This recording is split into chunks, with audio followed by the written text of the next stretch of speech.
तो खराब हो जाएगी।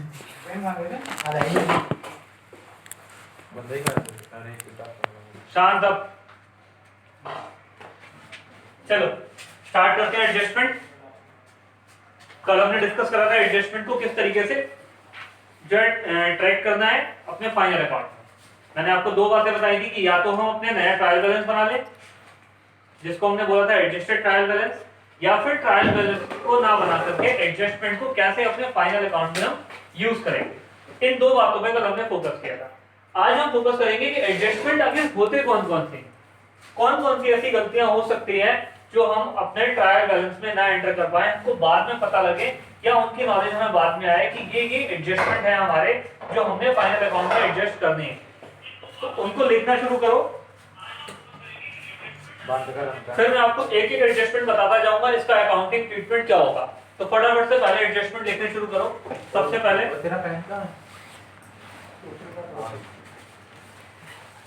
क्लोजिंग स्टॉक, पहले हम एडजस्टमेंट लिख लेते हैं, उसके बाद मैं एक एक एडजस्टमेंट का मीनिंग और अकाउंटिंग ट्रीटमेंट दोनों बताता जाऊंगा। Number 2 outstanding expenses,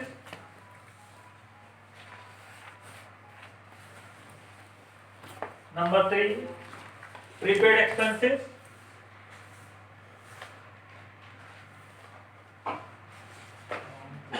number 4 depreciation,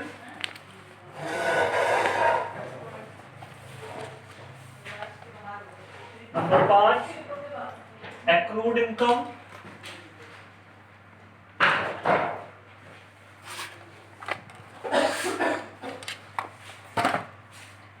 अनएक्रूड income,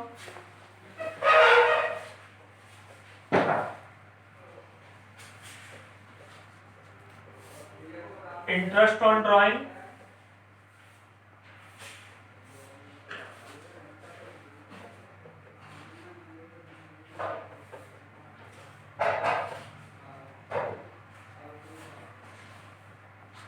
interest on capital,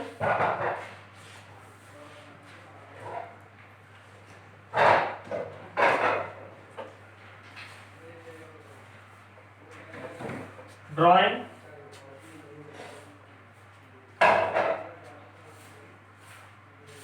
interest on loan,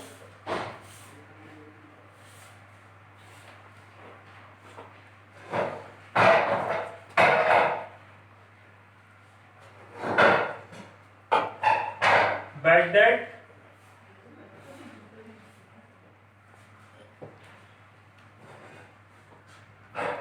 provision for doubtful debt,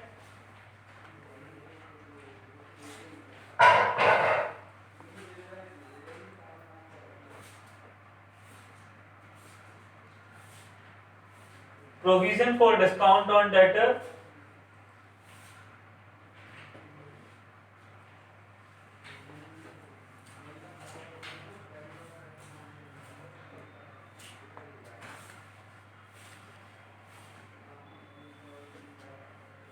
abnormal loss,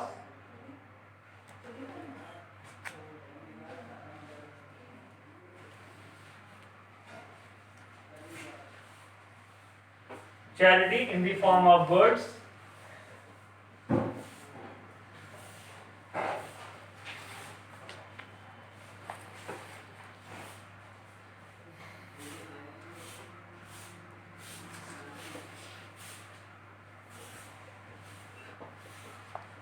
goods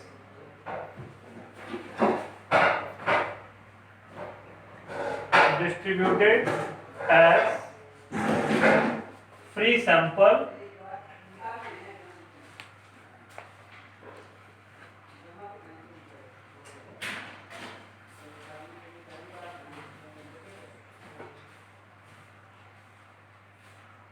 deferred revenue expenditure,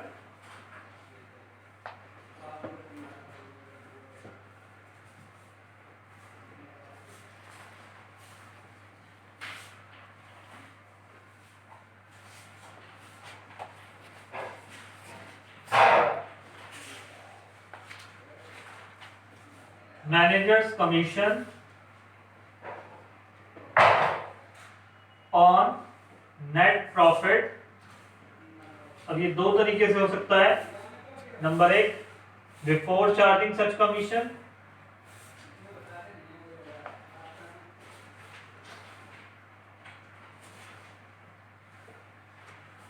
और after charging.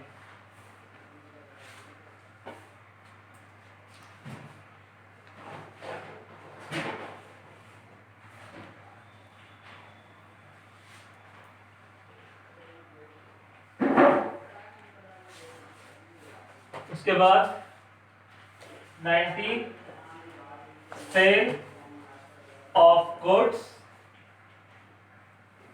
On approval basis,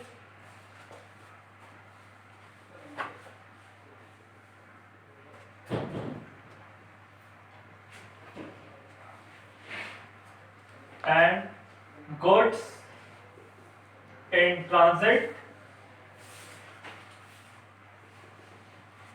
ये main 20 adjustment हैं जो हमको तैयार करने हैं अपने इस चैप्टर के लिए। नोट करो फटाफट।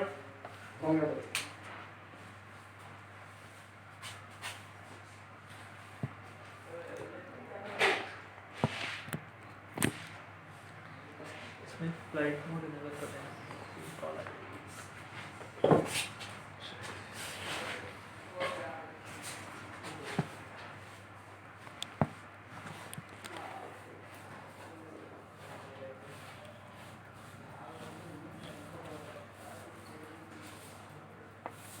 है फ्लाइट में, ठीक है, हो गया। अब देखो एक एक एडजस्टमेंट को समझेंगे और उसका अकाउंटिंग ट्रीटमेंट फटाफट लिखते जाएंगे, ज्यादा टाइम लेंगे नहीं। सबसे पहले क्लोजिंग स्टॉक।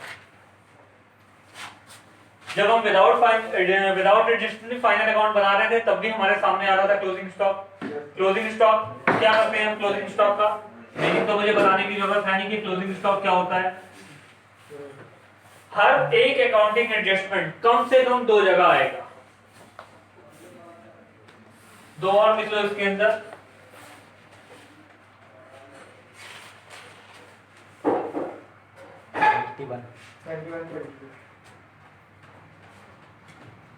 कैश,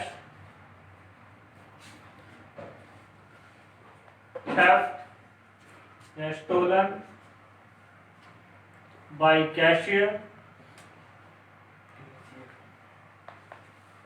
ठीक है।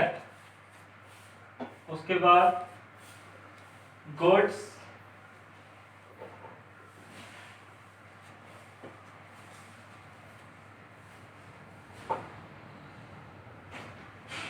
हमारे गुड्स की चोरी हो गई है, या फिर गुड्स लॉस्ट बाय फायर, आग लग गई, ठीक है।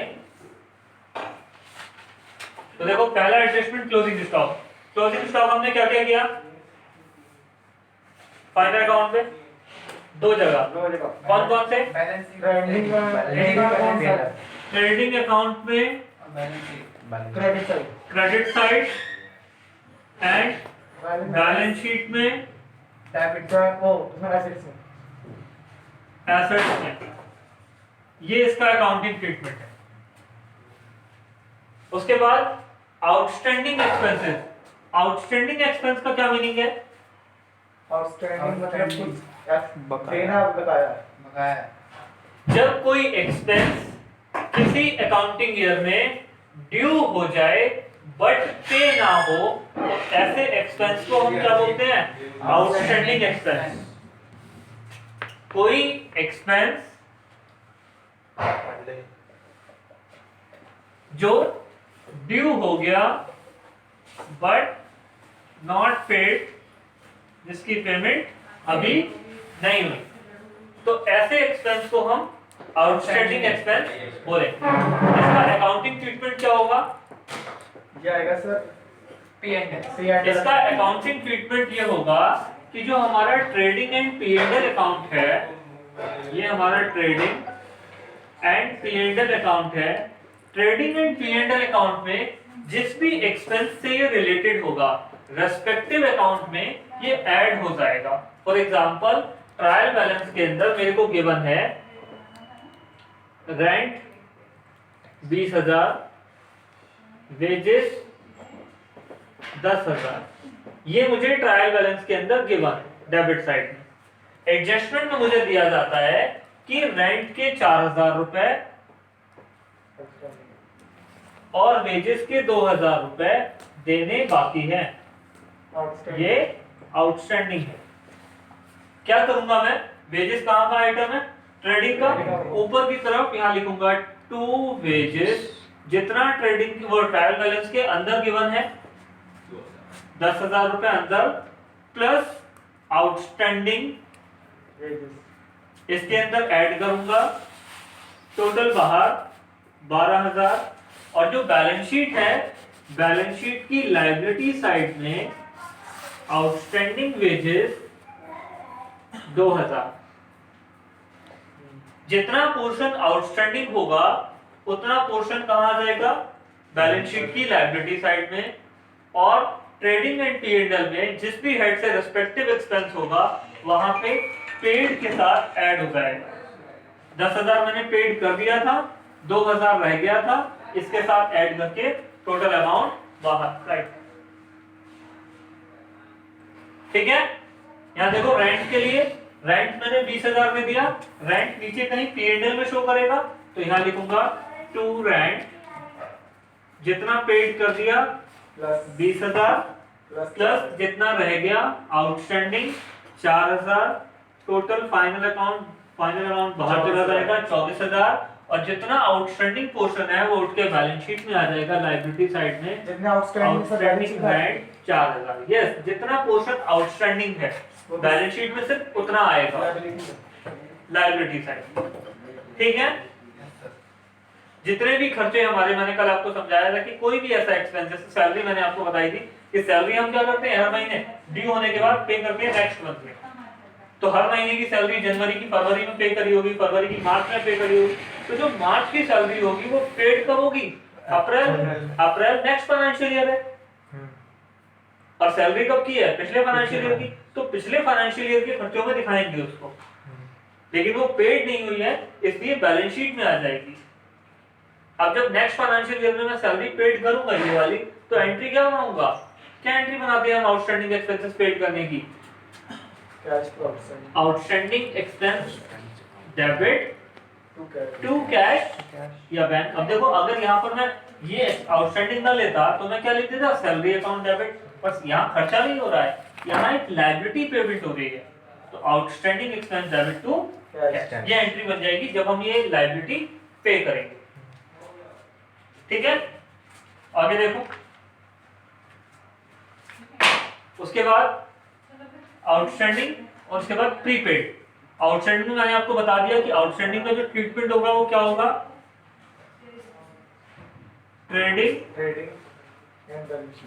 या P&L के जो भी एक्सपेंस होगा उसमें प्लस हो जाएगी आउटस्टैंडिंग के नाम से।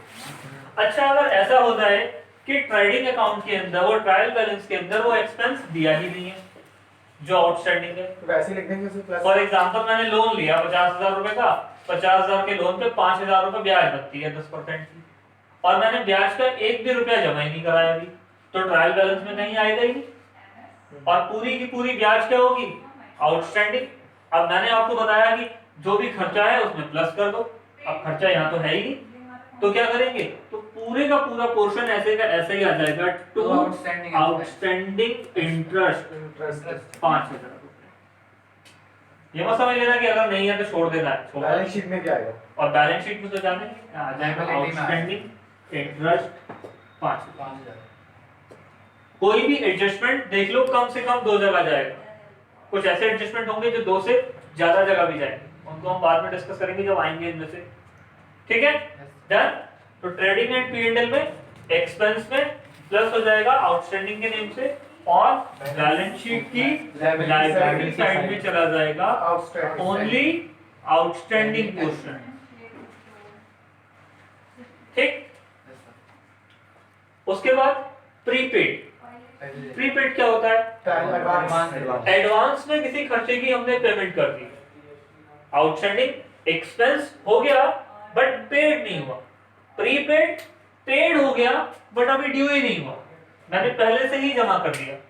For example rent paid but not due. Example देता हूं मैं आपको।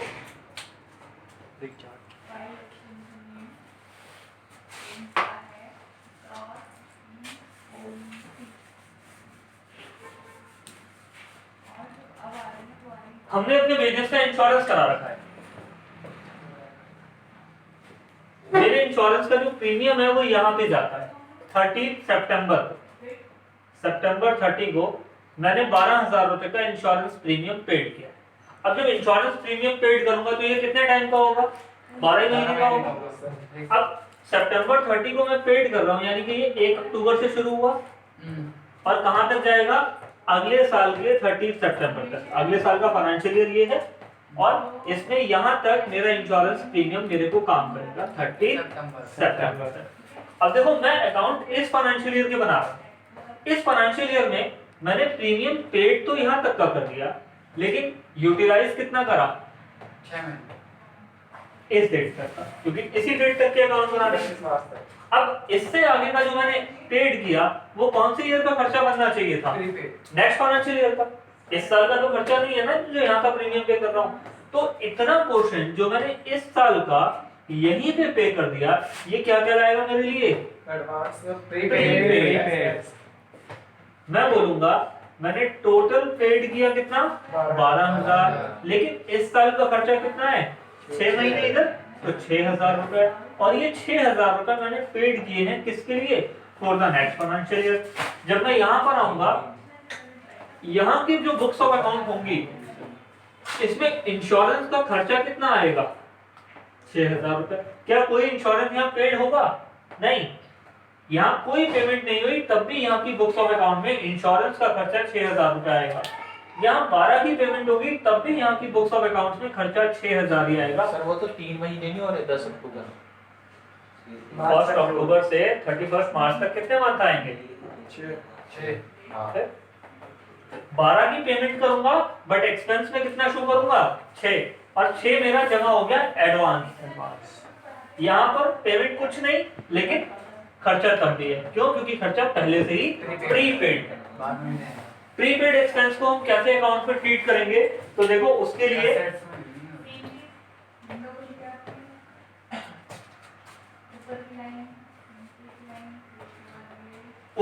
जैसे ट्रायल बैलेंस के अंदर एक्सपेंस हमको गिवन थे, आउटस्टैंडिंग में हमने क्या किया था? रेस्पेक्टिव अकाउंट के अंदर ऐड किया था।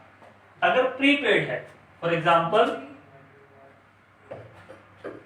सैलरी 30,000 रुपए, क्वेश्चन आपको बताता है कि सैलरी हमने एक एम्प्लॉय को एडवांस में पे की है, सैलरी पेड इन एडवांस 2,000 रुपए। 2,000 रुपए सैलरी मैंने एडवांस पेमेंट कर रखी है, तो कहीं ना कहीं ये खर्चा तो नहीं है सर। इनकम है, इनकम कैसे हो जाएगी सर? नहीं होगी।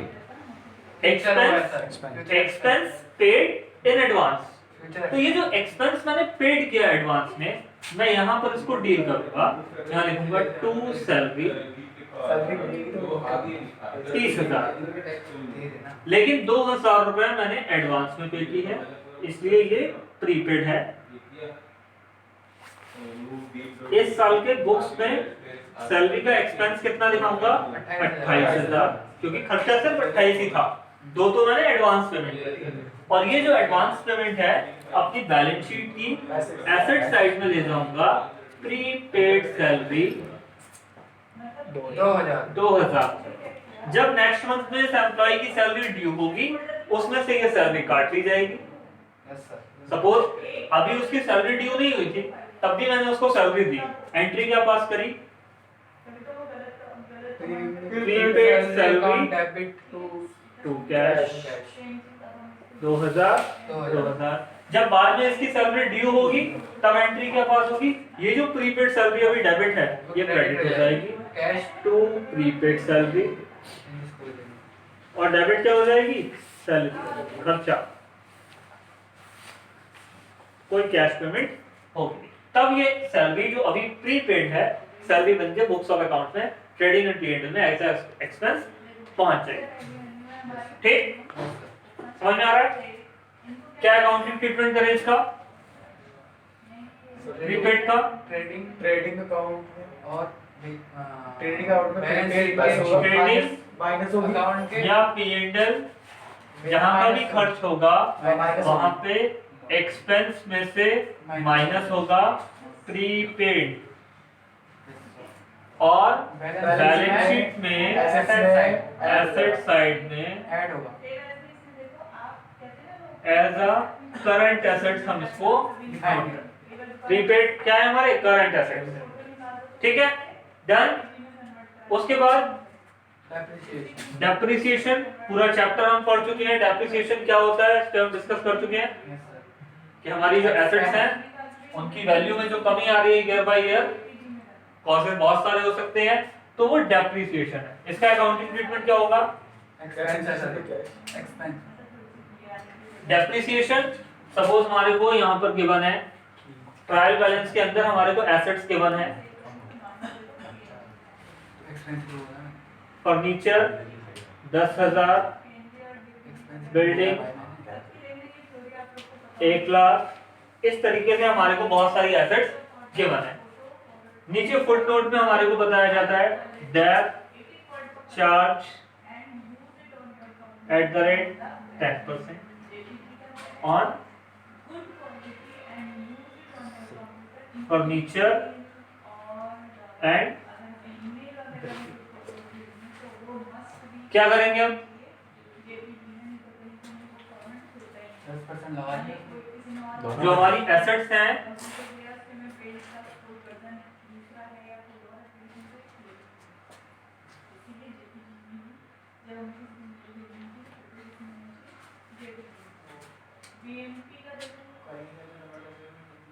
P&L अकाउंट में डेप्रिसिएशन को एज एन एक्सपेंस शो कर देंगे, और जो बैलेंस शीट हम बना रहे हैं बैलेंस शीट में एसेट्स है हमारी फर्नीचर, इनर कॉलम में अमाउंट लिखेंगे सपोज 10,000, डेप कितना लगाना है 10%, इस पर 10% डेप यहाँ माइनस करेंगे 1,000 रुपए, बचा हुआ अमाउंट बाहर, और ये डेप्रिसिएशन का अमाउंट P&L में आ जाएगा टू डेप ऑन फर्नीचर। ठीक, ऐसा ही बिल्डिंग 1 लाख, डेप्रिसिएशन 10,000, 90,000 अमाउंट बाहर, टू डेप ऑन बिल्डिंग।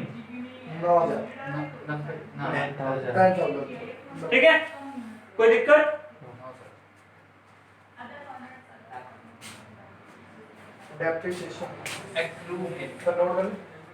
क्या अकाउंटिंग ट्रीटमेंट होगा? बैलेंस शीट में माइनस होगा ट्रेडिंग या P&L जहां भी है वहां पर हम एज एन एक्सपेंस शो करेंगे। ठीक है, और प्लस होगा और बैलेंस शीट में एसेट्स में माइनस करेंगे डेप्रिसिएशन। मैंने क्यों ट्रेडिंग और P&L दोनों लिखा? क्या डेप्रिसिएशन दोनों जगह आ सकता है? नॉर्मली आपको जितने भी क्वेश्चन गिवन होंगे आपके लेवल पे सभी में डेप्रिसिएशन P&L में ही आएगा, लेकिन कभी कभी डेप्रिसिएशन ट्रेडिंग में भी आ सकता है। क्यों? क्योंकि अगर हम डेप्रिसिएशन उन मशीनरीज पे चार्ज कर रहे हैं जो डायरेक्ट प्रोडक्टिव हैं, फैक्ट्री की एसेट्स पे जो भी डेप्रिसिएशन चार्ज होगा वो उसका पोर्शन आता है ट्रेडिंग अकाउंट में। नॉर्मल जितना भी हमारा डेप्रिसिएशन होता है वो आता है P&L अकाउंट में। आपको जितना भी मिल रहा है आप सब P&L में ही चार्ज अगर करें। मशीन का डेप्रिसिएशन दिया तो मशीनरी आपको डिस्क्रिप्टिव दी नहीं है ना मशीनरी कौन सी है, अगर लेकिन जब आप हायर लेवल पे जाके फैक्ट्री मशीन फैक्ट्री की जो मशीनरी होती है जो वहां उनका डेप्रिसिएशन होता है, फैक्ट्री के जो भी एसेट्स पे चार्ज करेंगे वो ट्रेडिंग में आता है, लेकिन आप नहीं करेंगे, आपके लेवल पे नहीं है। ठीक है, चलो इतना नोट करो फटाफट से, फटाफट बिना शोर मचाए। अगर हमें प्रिंट देना है तो पहले हमें प्रिंट देगा, फिर बेस सेटअप करेंगे। अगर हमें लगता है नहीं तो हम करेंगे बेस सेटअप,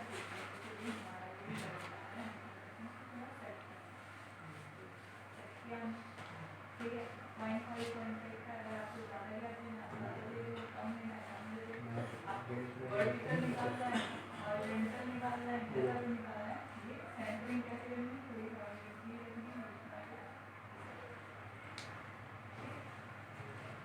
फिर इसके बाद ये कहता है कि भाई ठीक है, अब आप एक बार और हम देख लेते हैं, ये आपसे याद है, आप एक बार देखना, फिर कभी भी क्वेश्चन आ जाता है क्या इन रिव्यू में कभी भी एडिटिंग करने का ऑप्शन है,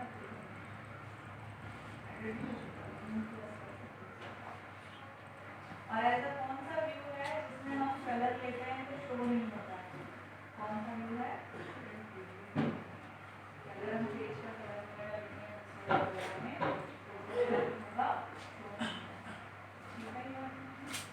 अब हम आते हैं देख गए। अब हमने कहा कि भाई हमें तो डॉक्यूमेंट बनाना पड़ा,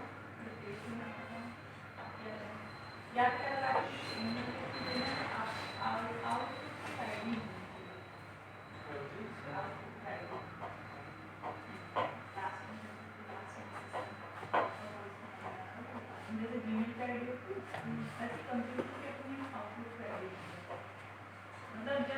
मतलब जब इस्तेमाल करता है, और जब आप आउटपुट यूज करने लगे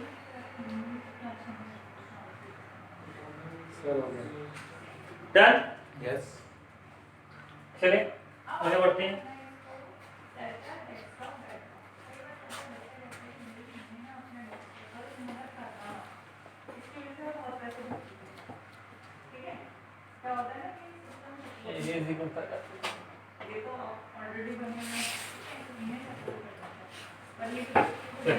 पांचवा एडजस्टमेंट लेते हैं, एक्रूड इनकम। अब देखो एक्रूड इनकम का मतलब क्या होता है, वाले है सुना था भूल गया। जैसे आउटस्टैंडिंग में एक्सपेंसेस की बात हो रही है, ड्यू हो गए बट पेड नहीं, यहां पर इनकम है, ऐसी कोई इनकम जो मैंने अर्न कर ली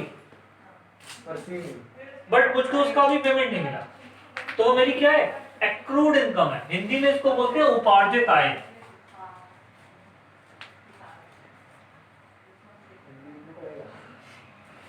ऐसी आय जो मैंने उपार्जन जिसका हो गया, जो मैंने कमा ली है बट मुझे अभी मिली नहीं। तो अगर किसी के ऊपर मेरा कोई पैसा ड्यू है तो वो मेरी एक तरीके की एसेट्स है, मैंने ये पैसा कमा लिया, मेरा है, तो ये हमारी एसेट्स है। प्लस मैंने ये अर्न कर लिया है बट अभी क्योंकि मैंने इसको बुक्स में दिखाया नहीं है, तो ये मेरी इनकम भी है। Income as well as assets. कैसे शो करेंगे, तो देखो सपोज यहाँ पर रेंट है मेरा, रेंट भी सैलरी की तरह जिस महीने में ड्यू होता है उस महीने में मिलता नहीं है। फॉर एग्जांपल कोई रेंट अगर महीने के एंड में ड्यू हो रहा है, आज महीना कंप्लीट हो गया, आज महीने का रेंट ड्यू हो गया, या मेरा रेंट किसी और पे ड्यू हो गया, मैंने बिल्डिंग किराए पे रखी और मेरा रेंट ड्यू, क्या मुझे वो उसी दिन आगे पैसे दे देगा? नहीं देगा, 7 दिन 8 दिन 10 दिन बाद ही पेमेंट मिलने वाला है। तो वो जो 10 दिन का पोर्शन है बीच में, वो उस पोर्शन को मैं क्या बोलूंगा, ये मेरा रेंट एक्रूड है, यानी ये रेंट मेरा पार्टी के ऊपर ड्यू है। तो ऐसे ही जो ईयर का लास्ट मंथ होगा मार्च, उसका जो रेंट होगा वो मेरी बुक्स में आ पाएगा? नहीं आ पाएगा। क्यों? क्योंकि रेंट जो होगा मार्च का उसकी पेमेंट कब मिलेगी? मुझे अप्रैल में मिलेगी, इसलिए यहाँ पर आ नहीं रहा। तो वो रेंट में मेरे को क्या दिखाना है कि ये रेंट मेरा एक्रूड है। अब दिखाएंगे कैसे? सपोज यहाँ पर मेरे को 11 महीने का रेंट मिल गया है, 5,000 रुपए महीने का अगर रेंट मिलता है तो 11 महीने में मुझे कितना रेंट मिल गया? 55,000। 55,000 जो रेंट मुझको मिला है वो मेरी क्रेडिट साइड में आ गया, ये मेरी इनकम हो गई। लेकिन एक मंथ का रेंट ऐसा है कि वो मुझको नहीं मिला, वो मुझे एडजस्टमेंट में नीचे मिल रहा है, rent of 1 month is due। 5,000। 5,000 रुपए का किराया ऐसा 5,000 रुपए का रेंट ऐसा है जो मेरा ड्यू। कैसे दिखाएंगे? P&L में आएंगे, बाय रेंट, इनर कॉलम में 55,000 प्लस जो भी एक्रूड है ऐड करेंगे 5,000। P&L में दिखाएंगे टोटल रेंट हमने कितना अर्न किया एक साल में 60,000। लेकिन जो 5,000 का रेंट मिला नहीं वो मेरी एसेट्स है, वो मैं बैलेंस शीट में दिखाऊंगा। एक्रूड रेंट, ऐसा रेंट जो भी मिला नहीं 5। ठीक, एक्रूड का मतलब अभी रिसीव कमा लिया मिला नहीं है। अकाउंटिंग ट्रीटमेंट ट्रेडिंग और P&L अकाउंट में ट्रेडिंग एंड P&L में ऐड जो भी क्रेडिट साइड में इनकम ऐड इनकम में ऐड प्लस करेंगे एक्रूड, और एसेट्स में भी बैलेंस शीट में एसेट साइड में एज अ करंट एसेट इसको नोट करेंगे। ठीक है, एक्रूड इनकम। क्लियर है? बिल्कुल इसका उल्टा होगा, अनएक्रूड इनकम। ऐसी कोई इनकम जो मैंने अभी अर्न नहीं की है बट उसके एवज में पेमेंट पहले ही पार्टी से ले चुका हूं।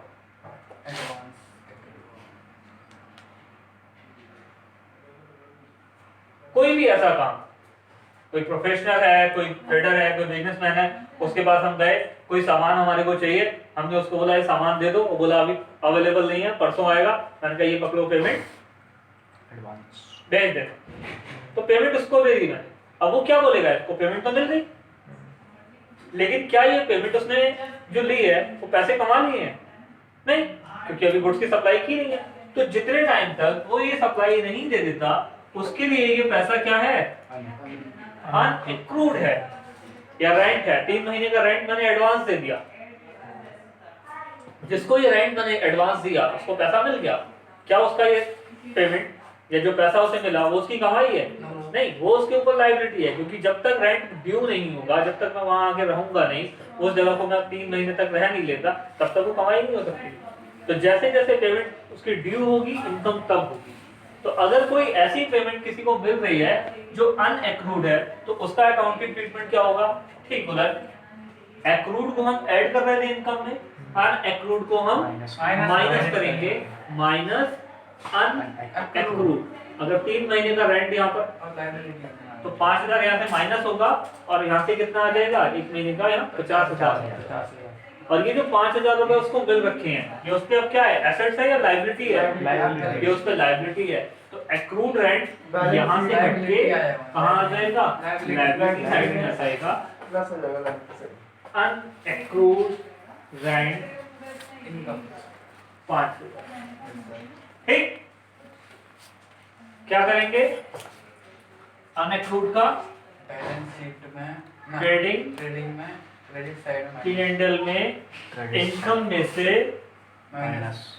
माइनस करेंगे अनएक्रूड, और बैलेंस शीट में लायबिलिटी साइड में नोट करेंगे करंट लायबिलिटी अनएक्रूड। ठीक है जी? Yes sir.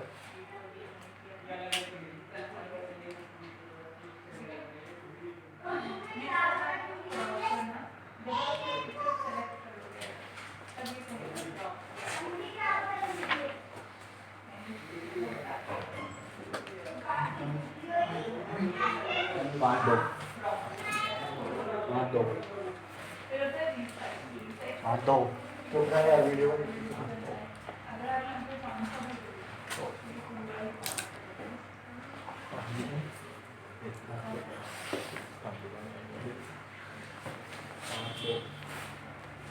ठीक है।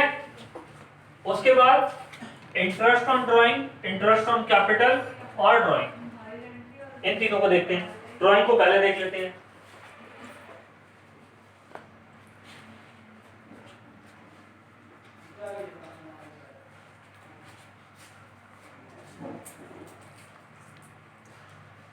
अब आता है, ठीक है, रोटेट करना है, कैसे रोटेट करना है? ये हमारा ट्रेडिंग पीरियड और ये हमारी बैलेंस शीट। ड्राइंग का देखो क्या करेंगे, कैपिटल जितनी हमने इन्वेस्टेड की है, कैपिटल जितना ड्राइंग है, सपोज 5,000 रुपए का ड्राइंग है, माइनस कर दो। तो ड्राइंग का 5,000 रुपए की होगी तो क्या होगा, कैश निकलेगा बिजनेस से 5,000 रुपए का और उसकी कैपिटल इफेक्टेड होगी 5,000 से। तो क्या करेंगे, इधर कैपिटल में से ड्राइंग माइनस कर दो, जितनी भी कैपिटल गिवन थी इसमें से ड्राइंग माइनस, ठीक है।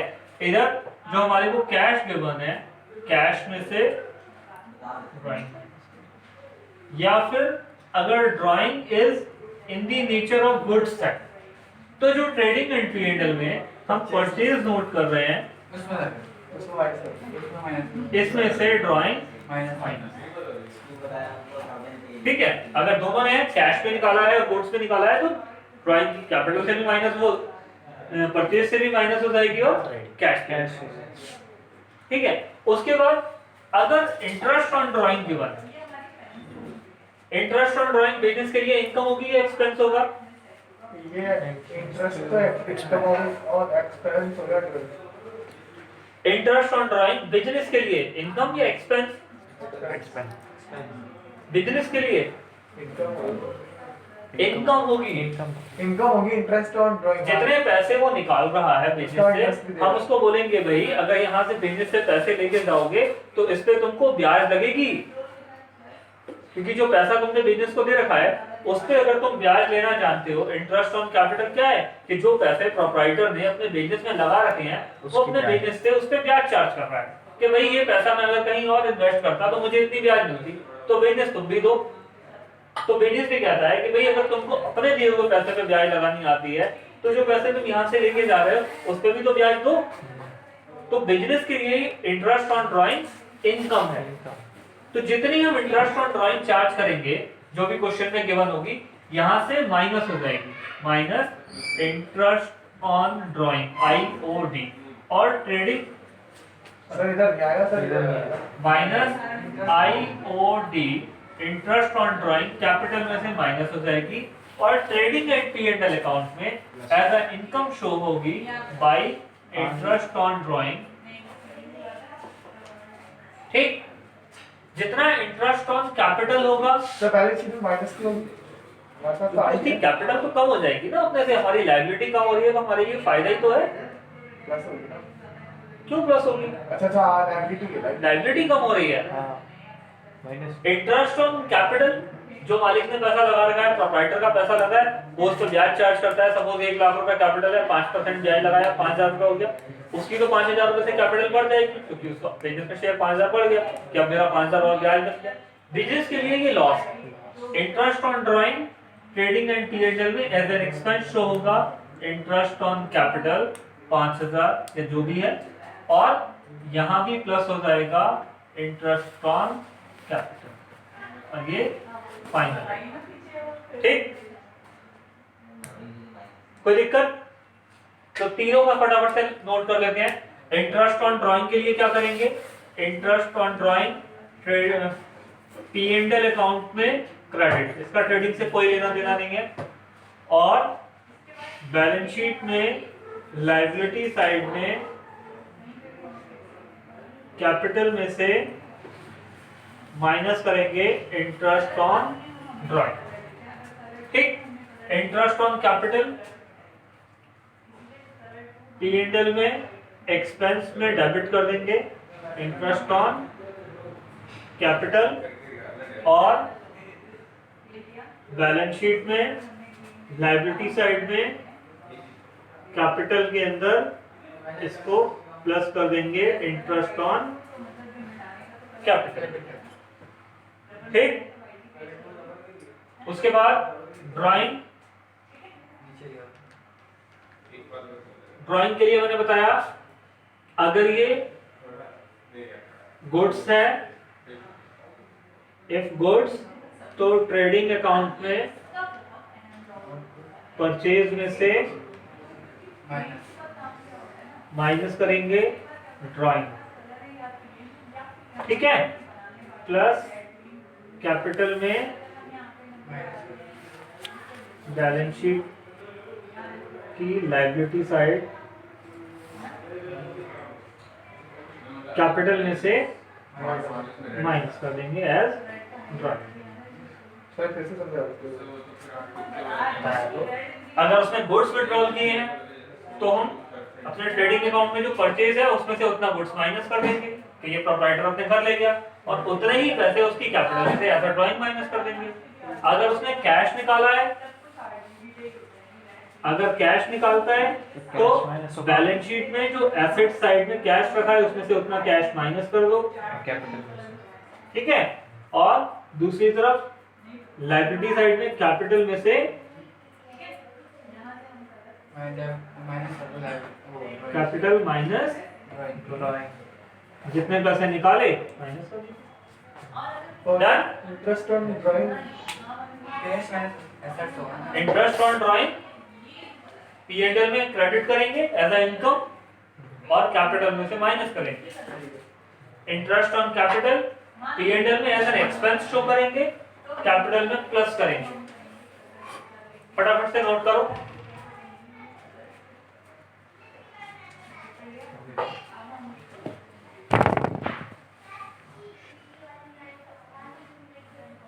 आज के लिए 10 ही रख लूं, 10 एडजस्टमेंट। सर लेट हो जाओगे।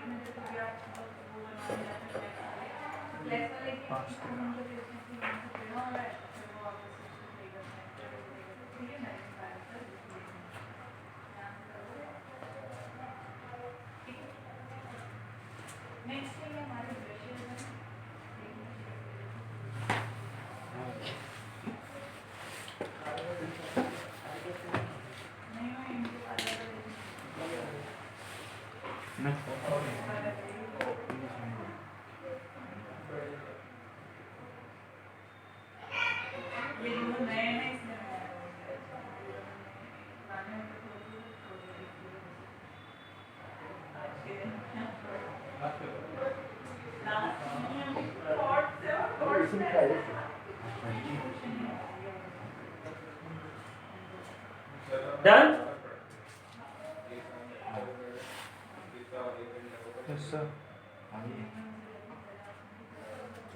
उसके बाद देखो आखिरी है आज के लिए इंटरेस्ट ऑन लोन। सर ये लास्ट में ड्रॉप कर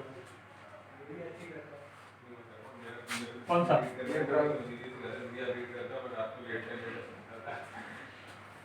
अगर मैंने कोई लोन ले रखा है और लोन पे ब्याज नहीं दी है या कम दी है, सपोज 50,000 का लोन है, 10% ब्याज पूरे साल का कितना बनेगा? 5,000। क्वेश्चन आपको इन्फॉर्म करता है कि 2500 रुपए ब्याज दे रखी है, 2500 रुपए ब्याज देनी बाकी है। कैसे डील करेंगे? यहाँ पर ट्रायल बैलेंस गिवन है, ट्रायल बैलेंस के अंदर हमारे को गिवन है कि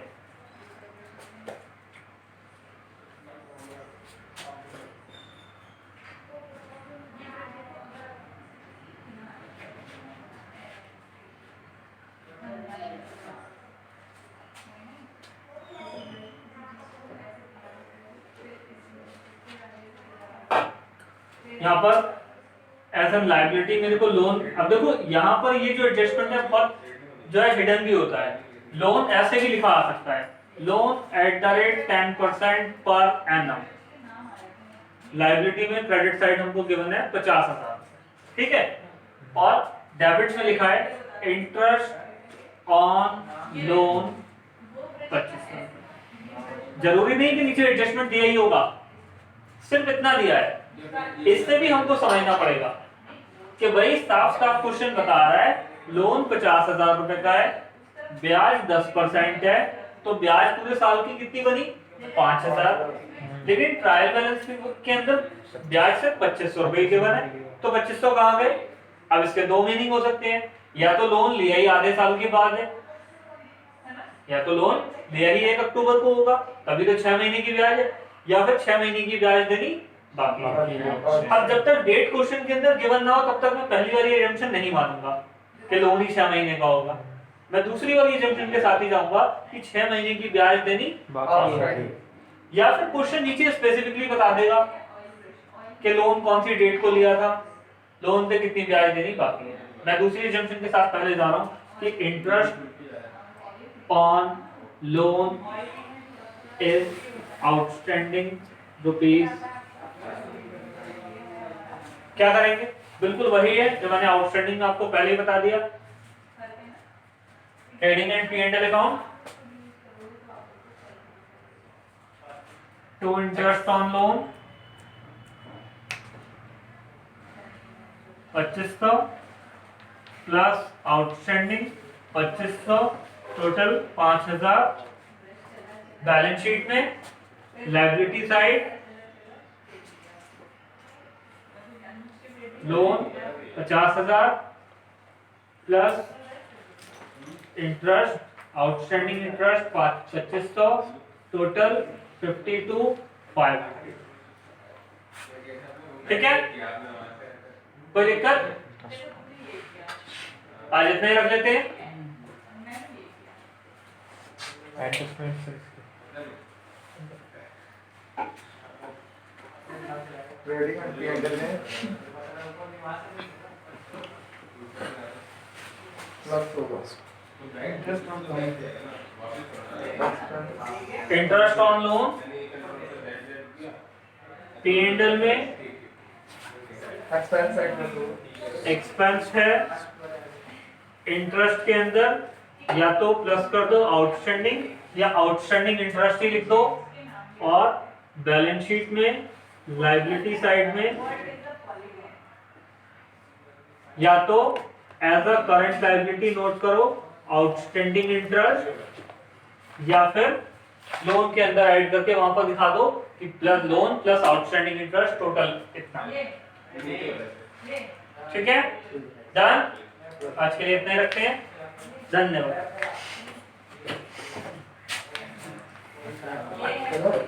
कल को बाकी के बच्चों को एडजस्टमेंट कर लेंगे। आज वोटिंग है।